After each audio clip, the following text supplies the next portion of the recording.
मित्रांनो, आज हळदीला 80 ते 90 दिवस पूर्ण झालेले आहेत। आता हळदीच्या पानावरती काही पिवळेपणा दिसत आहे, त्याबद्दल आपण आज चर्चा करूया। मित्रांनो, माझ्या हातामध्ये हे हळदीचं पान आहे। यामध्ये आपण बघू शकतात मधली जे शीर आहे हे हिरवी असून बाजूचे कडा आणि पान पिवळे झालेले आहेत। याला आपण इंट्राव्हेनल क्लोरोसिस म्हणू शकतो। ज्या जमिनीमध्ये कॅल्शियम कार्बोनेटचे प्रमाण जास्त आहेत, म्हणजे चुनखडीचे प्रमाण जास्त आहेत, त्या जमिनीमध्ये ही कमतरता आपल्याला जास्त पाहायला मिळते। मित्रांनो, ही लोह, फेरस आणि मॅग्नेशियम याची कमतरता आहे। याच्यावरती मी तुम्हाला एक रामबाण फवारणी देतो, ती करून आपल्या हळदीचे होणारे नुकसान नक्की वाचवा।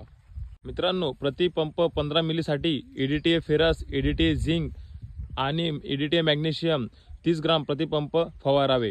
आणि जर ड्रीप असेल तर ड्रीपनी ॲग्रिसर्च कंपनीचे मिंगल एकरी 2 किलो आणि थायोग्रीन एकरी 3 किलो आपल्या ड्रीपनी सोडावे, जेणेकरून आपल्या हळदीला सर्व अन्नद्रव्य मिळून आपल्या हळदीचे पोषण जास्त होईल आणि फुटव्याची संख्या जास्तीत जास्त लागेल।